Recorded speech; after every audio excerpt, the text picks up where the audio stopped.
Janasena party ఆవిర్భావ దినోత్సవం అనేది 12వ సభ జరుగుతుంది. జరిగినా కూడా ఎంత గ్రాండ్గా జరుగుతుంది. కానీ ఇప్పుడు వరకు 11 సభలు జరిగినాయి. 11 సభలకి 11 సీట్లు ఇచ్చామని చెప్పి చాలా మంది అంటున్నారు. మీరేమంటారు దానికోసం? జనసేనకి సీట్లు ఇవ్వడం, సీట్లు ఓట్లు లెక్క కాదండి. జనసేన అంటేనే ప్రజల్లోంచి పుట్టిన పార్టీ, ప్రజలు మెచ్చిన పార్టీ, ప్రజల కోసం వచ్చిన పార్టీ. ఈరోజు ఆంధ్రప్రదేశే కాకుండా దేశం మొత్తం మీద పవన్ కళ్యాణ్ గారికి ఏ విధంగా నీరాజనాలు పడుతున్నారు, ఏ విధంగా మిగిలిన రాష్ట్రాల్లో ఎలక్షన్లు కూడా పవన్ కళ్యాణ్ గారు ఒక సెంటర్ ఆఫ్ అట్రాక్షన్ అవ్వడమే కాకుండా ఓట్ పుల్లింగ్కి పవన్ కళ్యాణ్ గారి చరిష్మా అన్నది ఎలా ఉపయోగపడుతుంది అన్నది మనం చూస్తున్నాం. కాబట్టి పవన్ కళ్యాణ్ గారి చరిష్మాని, పవన్ కళ్యాణ్ గారిలో ఉన్న ఒక జాతీయ నాయకుడిని ఈవెన్ చెప్పాలంటే కేంద్ర ప్రభుత్వం గుర్తించింది. అలాగే పలు రాష్ట్రాల్లో పవన్ కళ్యాణ్ గారికి అభిమానులు ఉన్నారు, దేశ విదేశాల్లో అభిమానులు ఉన్నారు. అతి ఏంటి అంటే biggest crowd puller politician and charisma ఉన్న లీడర్ పవన్ కళ్యాణ్ గారు. కాబట్టి జనసేన ఏదైతే పార్టీ ఉందో, ఏదైనా రాజకీయ నాయకుడు రాబోయే ఎలక్షన్స్ గురించి ఆలోచిస్తాడు, కానీ నిజమైన నాయకుడు రాబోయే తరాల భవిష్యత్తు గురించి ఆలోచిస్తాడు. అటువంటి నాయకుడు పవన్ కళ్యాణ్ గారు. సో పవన్ కళ్యాణ్ గారు రోజు రోజుకి ఇంకా బలం పుంజుకుంటూ జనసేన పార్టీ ఎదుగుతుందే కానీ మా పార్టీ ఎప్పుడు తగ్గేదే లేండి. మేడం, ఇప్పుడు విజయసాయి రెడ్డి గారు వైఎస్ఆర్సీపీ నుండి వెళ్ళిపోయారు, కానీ ఆయన కొన్ని కీలక వ్యాఖ్యలు చేశారు. జగన్మోహన్ రెడ్డి చుట్టూ కూడా కొంతమంది వలయం, ఒక కోటం అనేది ఉంది, దానివల్ల రాబోయే రోజుల్లో చాలా ఇబ్బందులు ఫేస్ చేసే అవకాశం ఉంది, ఇప్పుడే ఫేస్ చేస్తున్నారని చెప్తున్నారు. ఏంటి మేడం, అంటే వైఎస్ఆర్సీపీ అంతా కూడా అంత వలయంగా మారిందంటారా? ఇప్పుడు అది వైసీపీ అంతర్గత వ్యవహారం, మేము వ్యాఖ్యానించకూడదు. కానీ వాళ్ళు చేసిన దుర్మార్గాల వల్ల మేము మాట్లాడాల్సి వస్తుంది. విజయసాయి రెడ్డి గారు చెప్పింది ఏదైతే ఉందో అది వాస్తవం అండి. ఇప్పటికీ సుమతి, మందమతి, కాలమతి అనే చేపల కథ మనం విన్నట్టు నిజంగా తెలివైన ఉన్న వాళ్ళు వైసీపీకి ఇంకా మనుగడ లేదు అని చెప్పి ముందుగానే బయటకు వచ్చారు. కొంచెం తొందరగా మేల్కొన్న వాళ్ళు విజయసాయి రెడ్డి గారు లాంటి బయటకు వచ్చారు. ఇంకా అందులోనే ఉండి మునిగిపోయే వాళ్ళు మందమతులు. సో వైసీపీ అన్నదే ఒక సరైన సిద్ధాంతాలు, ఒక సరైన రాజకీయ అవగాహన, ప్రజల కోసం పనిచేసే పద్ధతులు లేని పార్టీ. కాబట్టి ఎప్పటికైనా పార్టీ మునిగిపోతుంది. పార్టీ మొత్తం మూసేయడం ఖాయం, జగన్మోహన్ రెడ్డి గారు జైలుకి వెళ్ళడం ఖాయం. కాబట్టి దాంట్లో ఇంకా నెక్స్ట్ వచ్చే నాయకులు కూడా లేరు, అందరూ వెళ్ళిపోతున్నారు. ఏ2 అని కేసులతో పాటు వైసీపీలో జగన్మోహన్ రెడ్డి గారు కుడిభుజంగా ఉన్న విజయసాయి రెడ్డి గారు లాంటి నాయకులు వెళ్ళిపోతేనే మనం అర్థం చేసుకోవచ్చు వైసీపీ మునిగిపోయిందండి. అది వైసీపీ ప్రస్థానం ముగిసిపోయింది. ఆ పార్టీలో నుంచి ఎవరు వెళ్ళిపోయినా కానీ బయటకు వచ్చిన తర్వాత చాలా తీవ్రమైన వ్యాఖ్యలు చేస్తారు. అంటే ఒక రకంగా చెప్పాలంటే పార్టీని చాలా డిగ్రేడ్ చేస్తున్నట్టు, మెయిన్గా జగన్మోహన్ రెడ్డి గారిని కూడా చాలా డిగ్రేడ్ చేస్తున్నట్టు మాట్లాడతారు. అంత దారుణంగా వ్యవహరిస్తుందంటారా పార్టీ?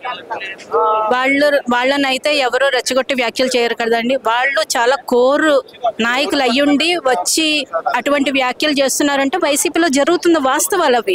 ఎందుకంటే అది ఒక రాజకీయ పార్టీలా కాకుండా ఒక ఫ్యాక్షనిస్టు, ఒక ఫ్యాక్షన్ లీడరు తన కింద మిగిలిన వాళ్ళని చెప్పు చేతుల్లో ఉంచుకోవాలి, తన కాలు కింద ఉంచుకోవాలి, బానిసల్లాగా ఉంచుకోవాలనే ఒక తత్వం, అటువంటి వరవడి వైసీపీలో ఉంది. కాబట్టి ఆ పార్టీ మనుగడ లేదు. వాళ్ళందరూ చెప్తున్నది వాస్తవం. జగన్మోహన్ రెడ్డి గారు చుట్టూరు ఒక కోటరీ పెట్టుకుని మిగిలిన నాయకులను ఎవరిని యాక్సెస్ ఇవ్వకుండా, ఈవెన్ ఎమ్మెల్యేలు, ఎంపీలు, మంత్రులకు కూడా యాక్సెస్ ఇవ్వకుండా ఆయన వ్యవహరించిన తీరే ఈ రోజు ఆ పార్టీ పతనానికి కారణం. మేడం, ఇప్పుడు చూసుకుంటే వైఎస్ఆర్సీపీ పార్టీ నుంచి ఎన్నో ఇబ్బందులు అయితే ఎదుర్కొని చాలా మంది బయటకు వచ్చేసరి బాగానే ఉంది. కానీ కేసుల్లో ఇరుక్కొని, అంటే పోసాని కానీ, బోరుగడ్డ కానీ, వేరే వేరే వ్యక్తులందరూ కూడా వాళ్ళు ఏ తప్పు చేయలేదు, కూటమి ప్రభుత్వం అంతా కూడా తప్పుడు అరెస్టులు చేస్తుందంటారు. మీరేమంటారు? తప్పుడు అరెస్టులు చేయాల్సిన అవసరం కూటమి ప్రభుత్వానికి లేదండి. నేను ఒకటి స్ట్రైట్ క్వశ్చన్ అడుగుతాను. చంద్రబాబు నాయుడు గారిని అరెస్ట్ చేశారు, ఈ రోజు వరకు ఛార్జ్ షీట్ వేయలేదు.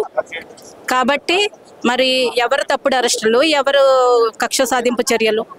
ఇప్పుడు వరకు అంటే చంద్రబాబు నాయుడు గారు అరెస్ట్ అయినా ఇన్ని రోజులు అవుతుంది, ఇప్పుడు వరకు ఛార్జ్ షీట్ ఎందుకు వేయలేకపోయారు? మీ దగ్గర సాక్ష్యాధారాలు లేవా? లేకుండానే అరెస్ట్ చేశారా? అంటే మీ తప్పుడు అరెస్టే కదా. ఇప్పుడు ప్రభుత్వానికి తప్పుడు అరెస్టులు చేయాల్సిన అవసరం లేదు. వాళ్ళు ఏం చేశారో అవి నిరూపిస్తే చాలు. మేము అదే జరుగుతుంది. జగన్మోహన్ రెడ్డి గారు 10 నెలలు అయింది పదవి పోయి, ఇప్పుడు కూడా నాకు 40% ఓట్ బ్యాంక్ ఉంది, రాష్ట్రంలో అతి గొప్ప నాయకుడిని నేనే, ఇప్పుడు ఎలక్షన్ వస్తే నేనే సీఎం అయిపోతానని మాట్లాడుతున్నారు. అసలు జరిగే పనులని అంటారా, వాస్తవాలని అంటారా? అంటే ఓటమి నుంచి ఈ రోజుకి కూడా వాళ్ళు గుణపాఠాలు నేర్చుకోవట్లేదు. గుణపాఠాలు అనేది ఇప్పటి వరకు నేర్చుకోవట్లేదు. వాళ్ళు నేర్చుకోరు, ఎందుకంటే అటువంటి ఉద్దేశాలు కానీ, ప్రజలకు ఏదో చేద్దామన్న ఆలోచన కానీ లేదు కదా. సో జగన్మోహన్ రెడ్డి గారు నాకు ప్రతిపక్ష హోదా కావాలని అడగడమే అది పెద్ద తప్పు. ఎందుకంటే 18 ఎమ్మెల్యేల సీట్లు ఉంటేనే కానీ ప్రతిపక్ష హోదా రాదని తెలిసి కూడా ఆయన మళ్ళీ ప్రతిపక్ష హోదా అడుగుతున్నారు. గతంలో ఇదే జగన్మోహన్ రెడ్డి గారు అసెంబ్లీ సాక్షిగా ఒక 5-6 ఎమ్మెల్యేలను అటు నుంచి ఇటు లాగేస్తే మీకు ప్రతిపక్ష హోదా ఉండదని చెప్పారు. అంటే ఆయనకు తెలుసు కదా ప్రతిపక్ష హోదా ఎన్ని సీట్లకు వస్తుందని తెలిసి కూడా అప్పుడు తెలుసు, ఇప్పుడు తెలియదు అంటే ఏంటి, కన్వీనియంట్ గా మర్చిపోతున్నారు. సో అది ఆయనకి ప్రతిపక్ష హోదా కాదు కదా, రాజకీయ భవిష్యత్తే లేదండి ఆ పార్టీకి. వైసీపీ పార్టీ అనేది మునిగిపోయిందంట, ఖచ్చితంగా మునిగిపోయింది నావది. ఫైనల్ గా ఒక మాట అండి, జగన్మోహన్ రెడ్డి గారి వ్యవహార శైలి మీద కానీ వైఎస్ఆర్సీపీ పార్టీ మీద మీ అభిప్రాయం ఏంటి? ఫ్యూచర్ లో అసలు ఉంటుందా లేకపోతుందా, లేదంటే ఏ విధంగా సస్టైన్ అవుతుంది అనుకుంటున్నారు? అటువంటి వ్యక్తులు రాజకీయాల్లో కాదండి, అసలు ప్రజల మధ్యలో ఉండడానికి కూడా అర్హత లేదండి. ఎందుకంటే ప్రతి దాంట్లోనూ స్కామ్లు, ప్రతి దాంట్లోనూ ప్రజాధనాన్ని లూటీ చేసేసిన వాళ్ళు ఒక రాజకీయ పార్టీలో కాదు కదా, కనీసం ప్రజల్లో ఉండడానికి కూడా అర్హత లేదు వాళ్ళు.